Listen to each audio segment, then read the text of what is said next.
नमस्कार, एक बार पुनः आप लोगों का स्वागत है हमारे इस चैनल में।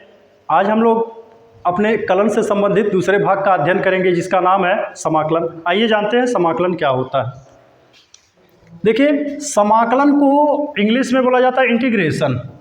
ठीक है, इंटीग्रेशन कुल मिला के कहने का आशय हम लोगों ने जो अवकलन पढ़ा था उसका उल्टा, उसका व्युत्क्रम प्रक्रिया ही समाकलन कहलाता है। ठीक है, समाकलन का जो चिन्ह है, देखिए पहले हम इसके कॉन्सेप्ट को थोड़ा सा समझने का प्रयास करेंगे। एकत्रित करके व्यवस्थित करने की व्याख्या क्या कहलाती है? समाकलन कहलाती है। ठीक है, मतलब एकत्रित कर लेना, इकट्ठा कर लेना और उसका व्यवस्था कर उसको जो है व्यवस्थित करके फिर उसकी व्यवस्था का अध्ययन करना समाकलन होगा। समाकलन का जो पहचान है इस तरह से सर्पाकार, देखिए मैंने यहाँ पर एक बार मैं बना रहा हूँ, इस तरह से समाकलन का ये पहचान होता है। इसे बोला जाता है इंटीग्रेशन या इंटीग्रल कहते हैं, इंटीग्रल ऑफ डीएक्स बोला जाता है, समाकल्य कहा जाता है इसको। ठीक है, अच्छा, समाकलन का एक और नाम है प्रति अवकलज होता है, मैंने आपको बताया भी अभी। अब हम जानते हैं कुछ फार्मूला, समाकलन से संबंधित कुछ फार्मूला का अध्ययन करेंगे। जैसे पहला फार्मूला क्या होता है? Integral of x to the power n dx, जिसका समाकलन अर्थात कहा जाए आपसे x के घात n, जहाँ पे x क्या है? एक चर राशि है और आप देख सकते हैं n क्या है? एक अचर राशि है। ठीक है, संख्या है बोल सकते हैं आप। Integral of x to the power n dx is equal x to the power n plus 1 by n plus 1 plus c। अब आप कहेंगे c क्या? What is c? तो मैं यहाँ आपको बताऊँ, समाकलन करते समय अचर को हम जोड़ देते हैं, स्वेच्छा से हम जोड़ देते हैं, इसलिए इसको बोला जाता है जहाँ c एक स्वेच्छ अचर है। ठीक है, स्वेच्छ अचर है।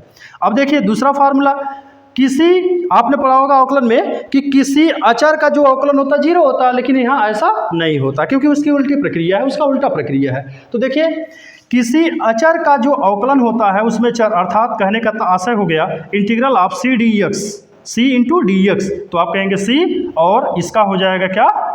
x, आगे जुड़ जाएगा। ठीक है, यहाँ पे तीसरा फार्मूला देखिए, integral of e to the power x dx is equal, आप बोलेंगे e के पावर x, अर्थात कहने का मतलब हुआ, देखिए e के पावर x है क्या? तो आप कहेंगे ये जो है ये है क्या? तो आप कहेंगे ये e के पावर x चर घातांकी फलन है। चर घातांकी फलन आप, मैंने बताया था अवकलन में भी, समाकलन में भी देखिए e के पावर x का अवकलन या फिर e के पावर x का समाकलन, दोनों में क्या होता है? उसका प्रसार e के पावर x ही होता है। अर्थात आप बोल सकते हैं integral of e to the power x is equal e to the power x होता है। तो चलिए चलते हैं चौथे फार्मूला की तरफ। चलिए आइए जानते हैं चौथा फार्मूला क्या है। Sine, integral of sine x dx, जिसका मान क्या होगा? माइनस कॉस एक्स, और c, जैसा कि मैंने आपको पहले बताया कि c क्या है? एक अचर है, इसको स्वेच्छ अचर कहते हैं। इसको समाकलन में आप जोड़ते हुए चले जाएंगे। ठीक है, और ये चौथा फार्मूला हो गया साइन का समाकलन, ये होता माइनस कॉस एक्स। अब पांचवा फार्मूला देखिए, कॉस एक्स का समाकलन साइन एक्स हो जाएगा। ठीक है, यानी अवकलन का उल्टा, अवकलन का उल्टा। फिर देखें सेक स्क्वायर एक्स, अच्छा उसमें आपने पढ़ा होगा अवकलन में कि टेन एक्स का अवकलन क्या होता है? सेक स्क्वायर एक्स होता है, लेकिन अब यहाँ जानेंगे सेक स्क्वायर एक्स का समाकलन टेन एक्स होता है। अब प्लस सी आप जोड़ते हुए चलेंगे।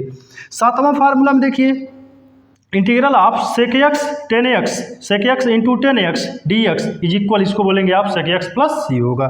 फिर नौवां फार्मूला देखें, integral of cosec x into cot x d x, तो यहाँ पे इसका जो मान होगा, अर्थात cosec x into cot x का जो समाकलन होगा वह क्या होगा? माइनस कॉसेक एक्स, और प्लस सी हम जोड़ देंगे। ठीक है, फिर देखें integral of 1 by x d x, अर्थात इसका जब समाकलन करेंगे आप, integral of 1 by x d x, integral of 1 by x d x, तो इसका जब आप समाकलन देखेंगे तो log x बेस e होता है, प्लस c जुड़ जाएगा। अब उसमें अवकलन में देखे होंगे आप, log x का अवकलन क्या होता है? 1/x, तो यहाँ पे बोलेंगे 1/x का समाकलन क्या होता है? तो आप कहेंगे log x बेस e, और c जोड़ दिया जाता है। ठीक है, 10वां फार्मूला देखते हैं, इंटीग्रल ऑफ, अच्छा ये त्रिकोणमितीय फलन प्रतिलोम फलन है, और ये ऊपर जो आपने पढ़ा है यहाँ से यहाँ तक 4 नंबर से लेके 8 नंबर तक, तो इसको त्रिकोणमितीय फलन कहते हैं।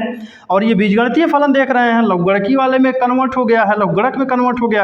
अब ये आपका त्रिकोणमितीय प्रतिलोम फलन आ रहा है। ठीक है, प्रतिलोम फलन कहते हैं इसको।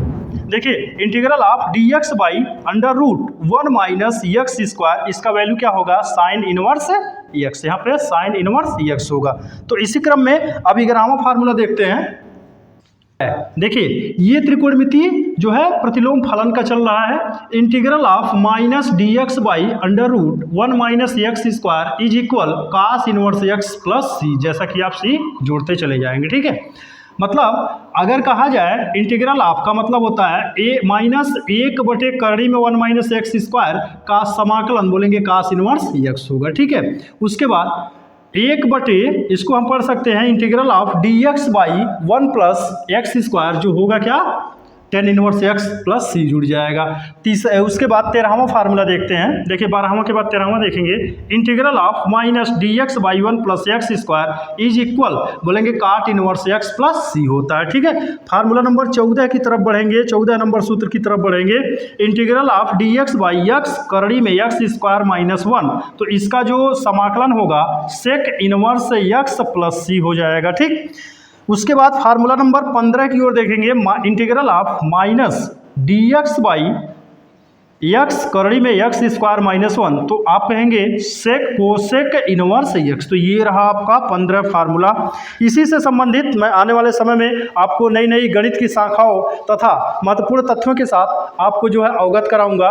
अगर आपको बेहतर लगा होगा तो कमेंट में ज़रूर लिखिएगा कि कैसा मैं आपको पढ़ा रहा हूँ, मेरी भाषा आपको समझ में आ रही है अथवा नहीं।